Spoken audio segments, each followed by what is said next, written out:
Hello, ladies and gentlemen, and welcome back to the podcast, and welcome to your AEW Dynamite post-show. And man, there is a lot to talk about with what happened last night on Dynamite. AEW seemingly has a small tournament, if you will, to crown a new number one contender for the AEW World Championship, a match against MJF. We also get probably, if not the biggest debut in all of 2026 so far in AEW, even though it's still the first of the year. Probably one of the biggest free agents, I would say, that AEW has gotten in a very long time. We will talk about that and how I feel about this newly signed free agent that AEW acquired last night. We'll also talk about what I feel as if should happen for the AEW title picture, and so on and so forth. But let's get into the night, man. We got Kenny Omega taking on Rocky Romero, a member of the Don Callis family. The match itself, it was a good match, man. Back and forth matchup between Kenny Omega and Romero, with Omega keeping the pace of the match. Omega hits a V-trigger on Romero, followed by a Snapdragon suplex. Omega then follows it up by hitting another V-trigger, followed by a one-wing angel, pins for the 3, and your winner of the match is Kenny Omega. After the match, Kenny Omega is greeted by Tony Schiavone, who literally looks like a human highlighter with those bright-ass shoes on and that bright tie. Schiavone says that Andrade is in the title picture. Omega then hypes up AEW. He also says that he will be world champion. After this, Omega is interrupted by none other than Adam Page. Adam Page comes out to the ring, grabs a microphone. Page says that he'd rather fight with Omega than against him. Page also talks about his title reign and the mistakes that he had, and that he won't make those same mistakes again. Page tells Omega that he won't be the next champion. Neither will Andrade, neither will Swerve. After this, Swerve is here. Swerve comes out to the ring. Swerve says that he's back for the AEW title. Swerve says that he is going to be world champion. Omega says that he thinks Swerve is looking past the title, and it looks like Swerve is looking for a fight. After that, Don Callis is here. Don hypes up Andrade. Don tells Omega Andrade is coming for him. Don then says the Don Callis family runs AEW. After this, Omega then leaves the ring and chases after Don Callis. Some interesting stuff there between Kenny Omega and Don Callis. Moving on from that, we have a Continental title eliminator matchup. It is Jon Moxley taking on Ace Austin. I thought it was a decent match. Back and forth matchup between Moxley and Austin, with Moxley keeping the pace of the match.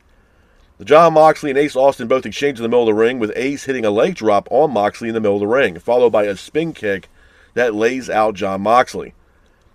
Austin then hits a springboard enziguri on Moxley for a near fall, but Moxley gets up, tries to get some offense in by hitting a cutter, and Moxley follows that up with the finish, pins for the 3, and your winner of the match is Jon Moxley. After the match, Moxley's interrupted by Takeshita. Takeshita comes out to the ring. Takeshita and Moxley get face-to-face in the middle of the ring. Takeshita tells Moxley that he wants the Continental title. Takeshita then leaves the ring. Moxley's still in the ring, but Moxley's quickly attacked by Davis and Doyle. Looks like the Don Callis family has some unfinished business with the Death Riders. Moving on from that, we have a TNT title matchup. It is Mark Briscoe defending the TNT Championship against El Clone. Looks like Don Callis family had a busy night last night on AEW Dynamite. The match itself, I thought was a good match, man. It was a back and forth matchup between Briscoe and El Clone, with Briscoe keeping the pace of the match. Briscoe hits a blockbuster off the apron to the outside, taking out El Clone. El Clone then tries to get some offense in by hitting a springboard moonsault for a near fall. Briscoe and El Clone then both exchange in the middle of the ring, with Briscoe hitting a fisherman bomb on El Clone in the middle of the ring. Briscoe then follows it up by hitting a froggy bow off the top rope, landing on El Clone for a near fall. Briscoe then hits a J Driller on El Clone, but El Clone quickly gets up and hits a Pele kick on Mark Briscoe. El Clone then follows it up by hitting a moonsault to the outside, taking out Briscoe. Clone then hits a coup de grace off the top rope, landing on Briscoe, but Briscoe hits a roll-up on El Clone, pins for the 3, and your winner of the match, and still TNT champion, is Mark Briscoe. After the match, Mark grabs a microphone and says that he's having a TNT Open Challenge. But he does tell Don Callis that he is done with the Don Callis family and that the Open Challenge is not available for any member of the Don Callis family. After this, the lights go out. Everybody's wondering what the hell was going on. Next thing you know, we hear some music. We see the entrance, the Titantron, if you will. And it is the debut of none other than Tommaso Ciampa. Ciampa is now all elite. Ciampa comes out to the ring. Fans erupt in the arena. Ciampa and Briscoe get face-to-face, and Ciampa tells Briscoe that he's coming after the TNT title. So, again, a lot of stuff going on, and we get the debut of Tommaso Ciampa, and Ciampa does get a TNT title match against Mark Briscoe at this week's Collision. Moving on from that, we got MJF. MJF comes out to the ring. He mocks the fans, as usual. But MJF is quickly interrupted by none other than Brody King. Brody King comes out to the ring. MJF then mocks Brody King. MJF says that tells Brody King that he needs to earn the title shot. MJF then mocks the House of Black as well as Bandito. Then MJF was trying to recruit Brody King as hired muscle. MJF says that Brody beating him is all a dream and not reality. But Brody says that he's talked to Tony Khan, and next week it will be himself and MJF in a match next week in an AEW title eliminator matchup. Some interesting stuff there between Brody King and MJF, and we'll talk more about this and how I feel about this at the end of the podcast. Moving on from that, we have an AEW Women's Championship matchup where it is Chris Statlander defending the AEW Women's title against Tekla. Now, the match itself, I thought was a decent match, man. It was a back-and-forth matchup between Tekla and Statlander, with Statlander keeping the pace of the match. Tekla hits a spear on Stat in the middle of the ring. Tekla and Statlander both exchange in the middle of the ring, with Tekla hitting a foot stomp on Chris Statlander for a near fall. Statlander then hits a powerbomb, followed by Chris hitting the finish, pins for the 3. And your winner of the match, and still AEW Women's Champion, is Chris Statlander. Hats off to Chris Statlander for getting the win in this matchup. Moving on from that, we have an AEW Tag Team Championship matchup. It is FTR defending the AEW Tag Team titles against Mark Davis and Jake Doyle. The match itself, it was a decent match. Back and forth matchup between both teams, with Davis and Doyle keeping the pace of the match. Dax Harwood and Davis both exchange chops in the middle of the ring. Davis then hits an enziguri in the middle of the ring. Wheeler hits a power slam in the middle of the ring as well. Doyle then lands on the apron from Cash Wheeler. Looked absolutely brutal. He ends up rolling out of the ring to the outside. We no longer see Jack Doyle throughout the rest of this match. The Death Riders are here. Moxley attacks Davis. This allowed FTR to hit a shatter machine on Davis. Pins for the 3. And your winners of the match, and still AEW Tag Team Champions, are FTR. Now, I will also say this about this matchup, and a lot of people have been saying this. I haven't got any details so far yet. It did look like Doyle took a really bad spill landing on that apron. He might have fractured his arm or something like that. He looked like he was legitimately hurt, and hurt enough where Davis was pretty much all on his own at the end of this matchup. So Jake Doyle might be seriously injured after this matchup. And moving on to the main event, we got Andrade finally making his AEW Dynamite return, Jesus, to take on Swerve. The match itself, I thought was a really good match, man. Back and forth matchup between Andrade and Swerve, with Swerve keeping the pace of the match. Andrade and Swerve both exchange in the middle of the ring, with Swerve hitting a Hurricane Rana off the ropes on Andrade. Andrade tries to get some offense in by hitting a moonsault on Swerve for a near fall. Swerve and Andrade then fight on the outside on the apron. Swerve hits a Death Valley driver on Andrade off the apron and looked absolutely brutal. Andrade and Swerve then both exchange in the ring once again. Andrade then hits a spinning back elbow on Swerve for a near fall. Swerve gets up, hits a house call on Andrade for a near fall as well. Andrade then hits a Poison Rana off the top rope, or off the middle rope. Looked absolutely brutal. But Swerve gets up, hits another house call on Andrade. Andrade then distracts the referee, hits a low blow on Swerve. This allowed Andrade to hit the finish on Swerve, pins for the 3, and your winner of the match, and moving on to face Kenny Omega, is Andrade. Hats off to Andrade for getting the win in this matchup.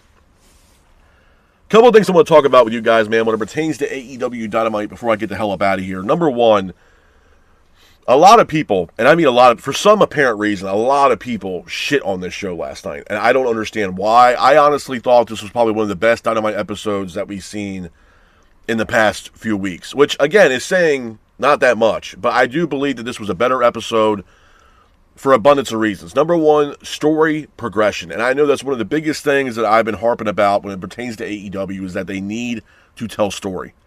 The when, the where, and the why.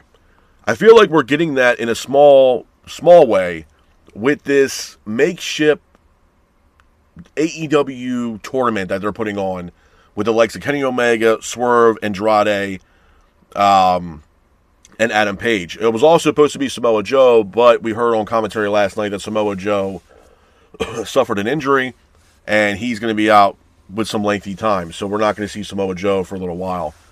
I'm not against this tournament, man. I'm really not. I think the storyline progression, and then we get to the end of the night where we see MJF get confronted by Kenny Omega. We see MJF get confronted by Andrade.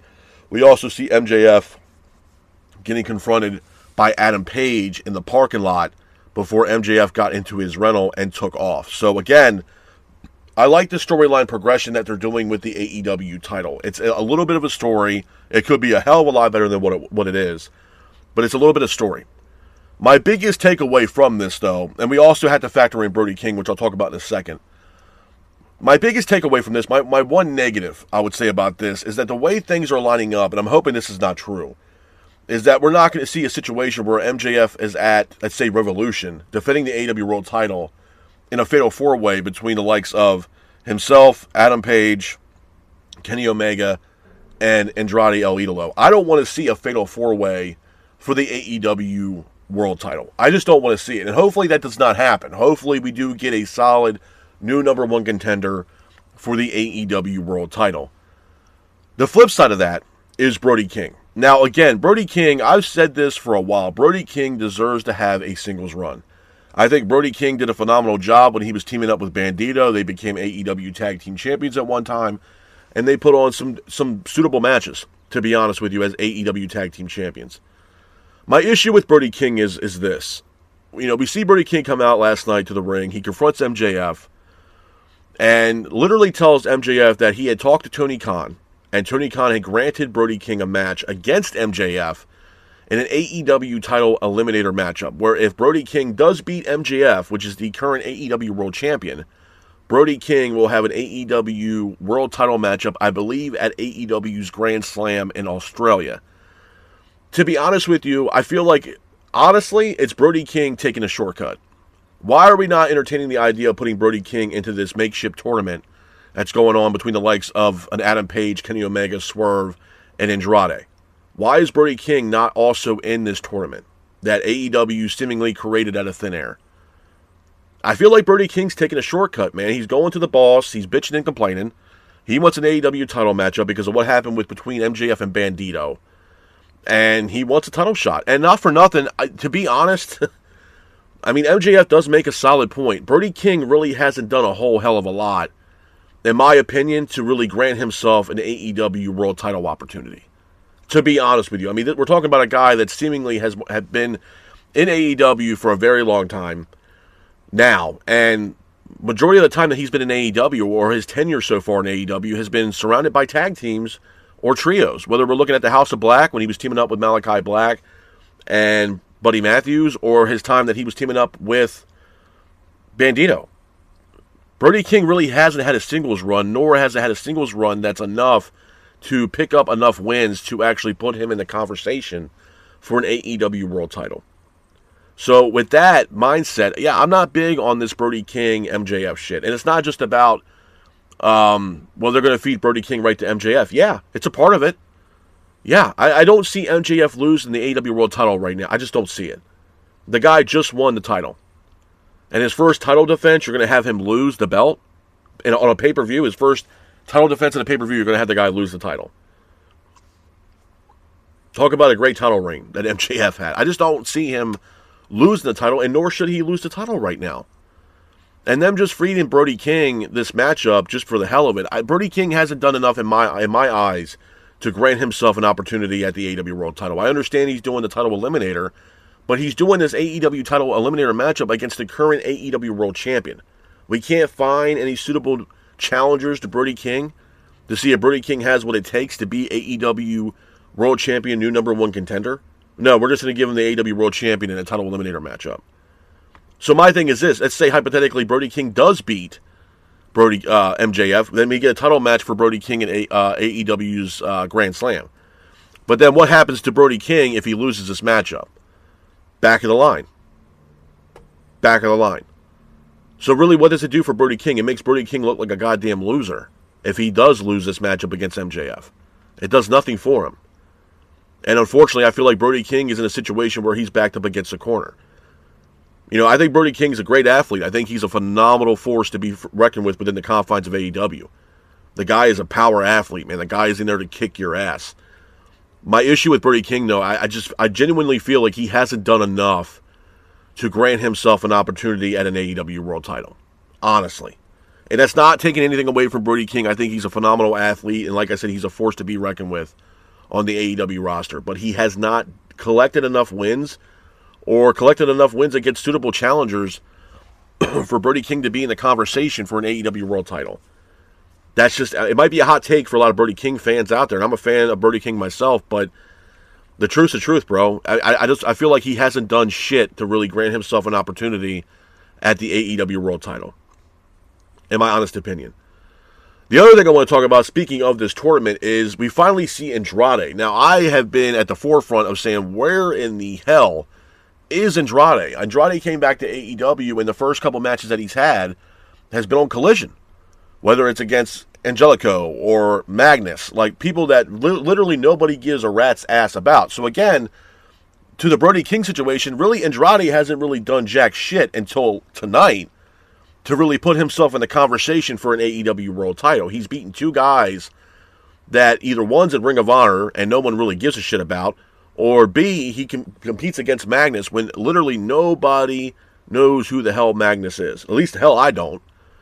Until we get to tonight where Andrade beats Swerve and makes a statement with beating Swerve. Even though he didn't win clean, he won by, hitting a low blow and ultimately hitting a finish with the referee being distracted.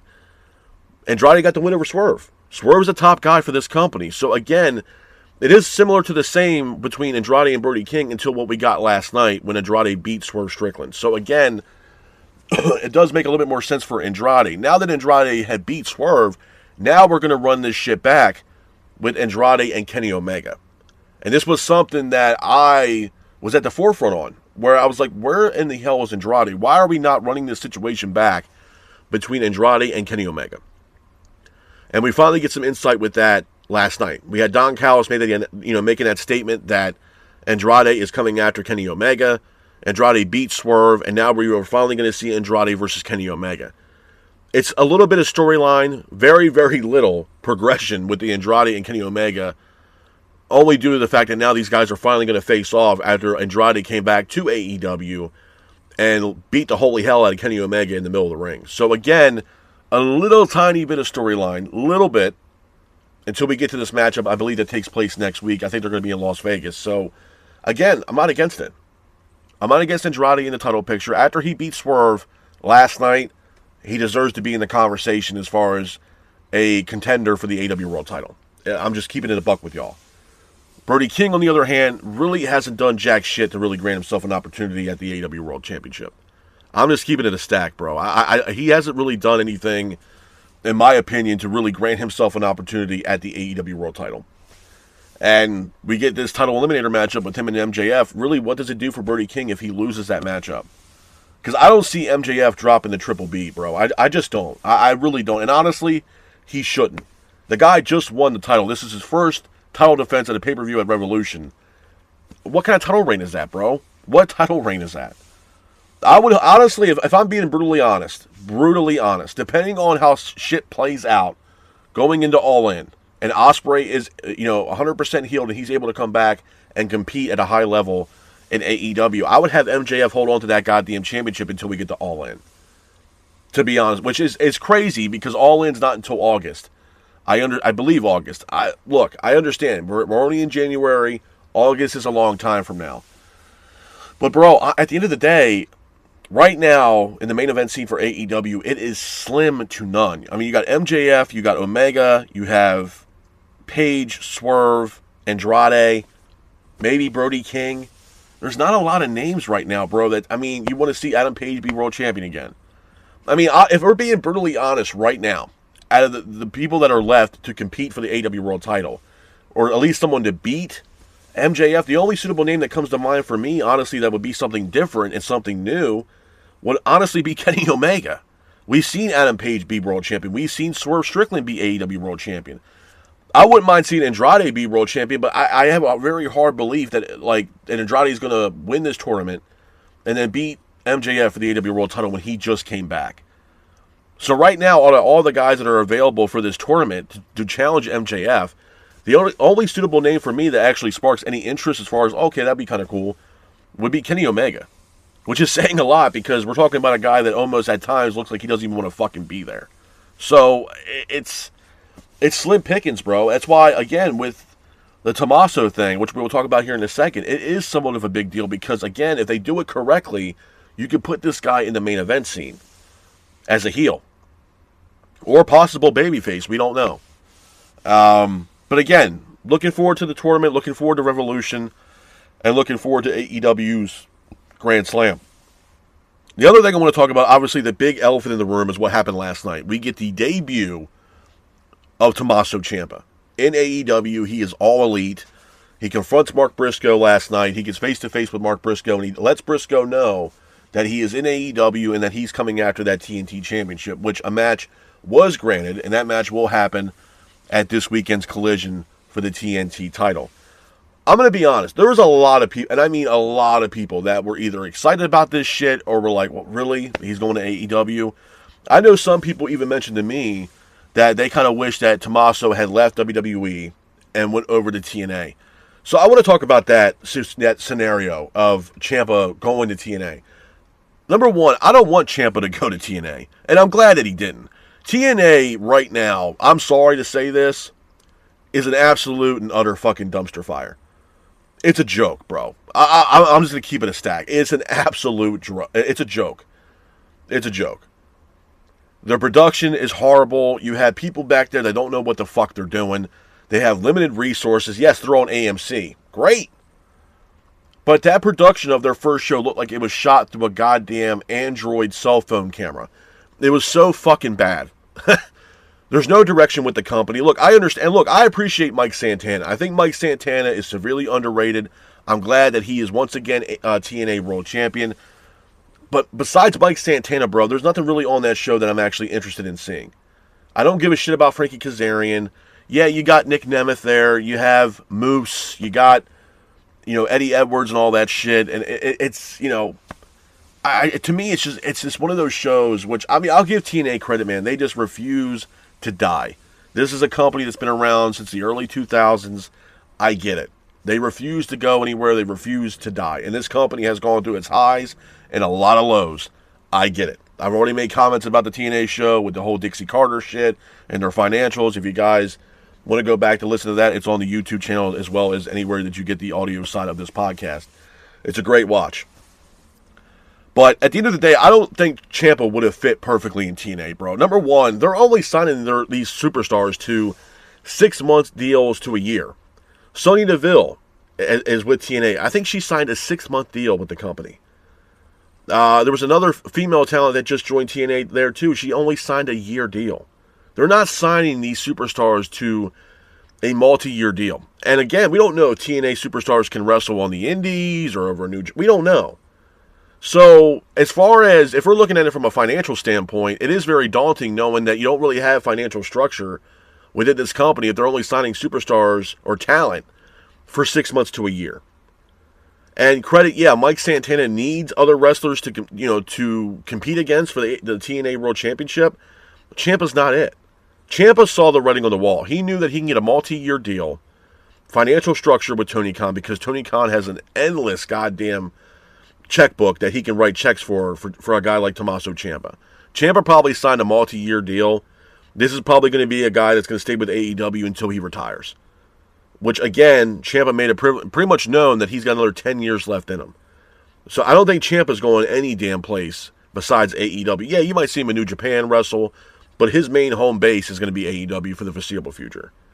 Which, again, sparks intrigue in the fact that maybe we might also see the likes of Candice LeRae and Johnny Gargano, once their contracts come up, might follow suit and follow Ciampa over to AEW. But again, that's still yet to be seen. But as far as the whole TNA and Ciampa thing, bro, like I said, there were so many people that were like, man, I wish he went over to the TNA. Why, bro? That company, even though they got this TV rights deal with AMC, I feel like this company's on fucking life support. Like, it's just, I mean, like I said, bro, limited contracts. They don't have a lot of money to supply these superstars.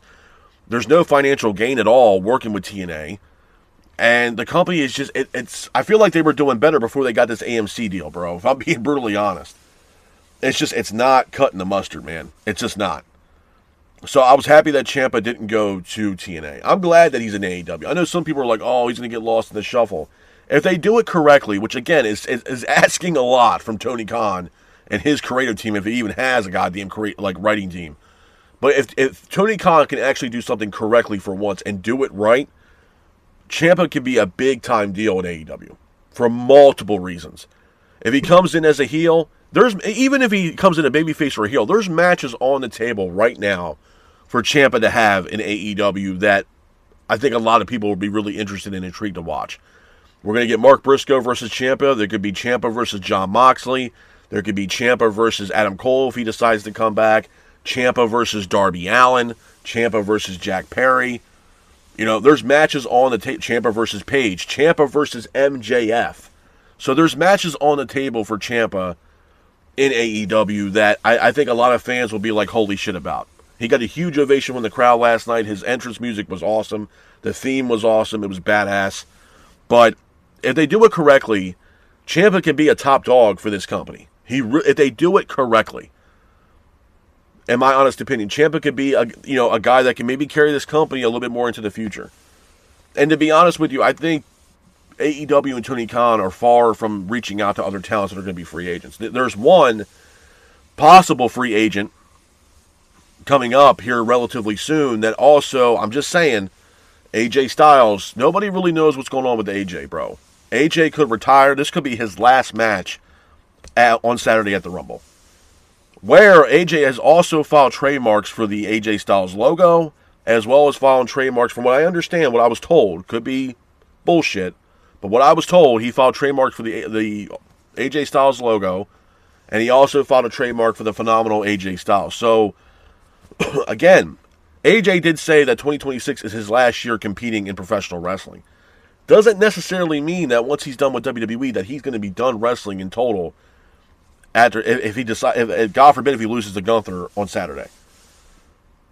So again, you have to ask yourself, if that's the case, then what's going to be next for AJ Styles? A lot of people are automatically going to be pointing towards TNA. We saw AJ show up at the debut episode of TNA on AMC. We saw him stare down Frankie Kazarian backstage when Kazarian was, at the time, the TNA World Heavyweight Champion, which he is no longer the World Heavyweight Champion. And TNA, obviously AJ has a lot of ties to TNA. He made a name for himself in the confines of TNA wrestling. So again, that could be also something that WWE is willing to entertain and let AJ do his thing over in TNA. To be honest with you, I'm not against it. Now, again, if he goes over to AEW, there are a lot of matches on the table for AJ Styles. This also could be something where AJ Styles, because this is his last year, maybe he is going to be done after this weekend and gives himself the rest of the year to have these opportunities to wrestle certain talents that are maybe not in the confines of WWE, whether it's in TNA, whether it's AEW. Could you imagine if AJ came over to AEW and was like, you know what, let's do a 6-month deal, hypothetically. We'll do a 6-month deal or whatever, and to get me to the end of the year, I'll stay with the company until we get to the end of December, and then, maybe we'll do like a 10-month deal or whatever. But the matches that he could have possibly in AEW before he rides off in the goddamn sunset. You're talking to the likes of Styles Omega, Styles Will Ospreay, Styles Jon Moxley, Styles versus Ciampa, Styles versus Darby Allin, Styles versus Adam Page, Styles versus Andrade, Styles versus Swerve Strickland. There is an abundance of matches, dream matches, if you will, that AJ Styles could have also in AEW. And I'm not sitting here saying, oh, he's an AEW fan or he's an AEW mark. I'm not saying that. I'm looking at it at the aspect of if he's actually going to have a retirement tour. And let's say, hypothetically, he's going to be done after this weekend, and maybe he'll lose to Gunther. What about the rest of 2026, bro? He can have some matches in TNA. He can have matches in AEW. Only thing AJ Styles had said, verbatim, was that 2026 was his last year wrestling ever. Doesn't necessarily mean if he were to lose to Gunther that he's completely done with pro wrestling for the remainder of 2026, and that's it. One and done. It just might be the last time we see AJ Styles in the confines of WWE. It's a possibility, bro. Gotta understand, maybe this guy is looking into the future as far as, okay, well, I want a retirement tour, but I want it my way. We saw what John Cena did with his retirement tour and how those matches were planned out for John, and he had matches against Orton, Cody Rhodes, Dominic Mysterio, Brock Lesnar, and so on and so on. These were matches that John had wanted throughout his retirement tour. These moments, him turning heel, him being 17-time world champion, beating Ric Flair's record. This was all the shit that either John wanted or WWE was willing to give John Cena to say thank you for your services and thank you for what you did in a 25-year career for WWE. You know what I mean? And that's what John wanted. Maybe AJ Styles wants something different. Maybe he sees the writing on the wall and says, you know what? I started at the Rumble in 2016. Here we are now, 10 years later, 2026, and we're at the Royal Rumble. And you know what? It's full circle for me. It's nostalgia. It's full circle for me. I debuted with this company 10 years ago at the Rumble. Made my debut. Shocked the world. And I'm going to ride off in the sunset one last time for WWE at this year's Royal Rumble. You know what I mean? We're already seeing Nakamura put a post out on his Instagram letting fans know that he had talked to AJ Styles, and Styles informed Nakamura that he is going to be wrapping things up and he's done with WWE after this weekend's Royal Rumble. He later deleted the post, but that post was out for fans to see. So it does beg the question, is Styles actually going to be done with WWE this weekend? And if he is, you can't discredit him also going over to compete in AEW and have some of those dream matches. You just can't. You can't. And let me tell you something right now. Tony Khan, the minute he finds out that AJ's a free agent and that he's testing free agency, you better fucking believe that Tony Khan is going to throw this guy the bag to bring him in, even if it's a 6 to 8 month deal. For sure, bro. For sure. AJ Styles will easily make $1 million, if not a little bit more, from Tony Khan if he can bring in the likes of AJ Styles. Absolutely. And what's going to happen is, if that were to be the case, there's going to be a lot more eyeballs on AEW's product, because people want to see AJ Styles over and what he can do over in AEW, and the dream matches over there are fucking endless. And knowing that Tony Khan's all about these dream matches and these dream scenario matches that he can create out of thin air, this would be something that Tony Khan is, I guarantee you, is willing to entertain the idea, if he's available, to bring in the likes of an AJ Styles in to AEW. I'm sure the Young Bucks would be thrilled about it too. They're good friends with AJ Styles as well. So again, I'm just saying, bro, anything can happen. And like I said, this weekend's Rumble is going to be very, very interesting. Very interesting. The other thing I want to talk about as well, as far as AEW, man, is, like I said, I don't think this show was that bad. I really don't. I know a lot of people, man, are going to shit on it. I shit on AEW last week. I did. You know what I mean? Because at times it's frustrating as all hell watching this product, because I feel like week after week after week, it's the same shit. Rinse and fucking repeat. Same thing, no difference, no story, no logic, and the hell with it. And then we get to the last night, and AEW, I don't know if they're listening to us or what, I don't know. But at the end of the day, they gave us story. They gave us storyline progression as far as what we're doing here with the AEW World Championship. And we get a kick-ass debut with the likes of Tommaso Ciampa finally coming to AEW. You know, and then we get to the end of the night where, again, still storyline progression, with MJF pretty much getting greeted by Kenny Omega, backstage, Andrade, and like I said, MJF makes his way out to his rental, and then he is stopped by none other than Adam Page. So again, a little bit of story progression. I can't ask, I mean, at this point, what more can you ask for at this point? They're not going to give you a full-on storyline in AEW.